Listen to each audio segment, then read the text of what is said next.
Welcome friends. இன்றைக்கான mini vlog சீரீஸில் நாள் 5. காலம்பரை எந்திரிச்சதும் H2Oவை குடிச்சிட்டு இன்றைக்கி என்னன்னு தெரில வெளியே வாட்ச் ஆகலான்ட்டு வந்தால் இன்றைக்கி சூரிய பகவான் செம்ம கடுப்பில் இருக்கான் போல இருக்குது. வெயில் வீசுன்னு வீசுகிறான். அப்படியே ஜிம்முக்கு கிளம்பலான்ட்டு சொக்காவ மாட்ட ஆரம்பிச்சிட்டேன். இப்போ தான் புதுசாக என்னோடய சேனல் பார்க்குறீங்கன்னா அந்த லைக் பட்டனையும் அப்படியே அந்த ஃபாலோ பட்டனையும் அழுத்திடுங்க மறக்காமல். இதே மாதிரி டெய்லி ஜிம் விளாக் என்னோட சேனலில் வரும்.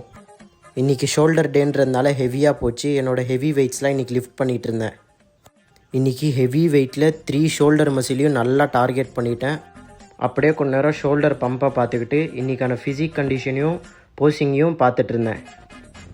அப்படியே இன்றைக்கான ஜிம் செக்ஷனையும் முடிச்சுக்கிட்டேன். வீட்டுக்கு வந்ததும் சொக்காவெல்லாம் கழட்டி தூக்கி போட்டுட்டு இங்கேயும் கொஞ்ச நேரம் போஸ்ட் பண்ணிகிட்டு இருந்தேன். போஸ்ட் பண்ணி முடித்ததும் என்னோடய ஓட் மீலை ப்ரிப்பேர் பண்ணி சாப்பிட்டுட்டு அப்படியே குளுக்கல் ஷேக்கையும் தட்டி குடிச்சிட்டேன். இன்றைக்கி என்னன்னு தெரில, மனசும் சரியில்லை உடம்பும் சரியில்லை. அதனால் இன்றைக்கி கார்டியோ செக்ஷனை ஸ்கிப் பண்ணிட்டு டேரெக்டாக இன்றைக்கான நாளை முடிச்சுக்கிட்டேன். நாளைக்கு பார்க்கலாம். See you.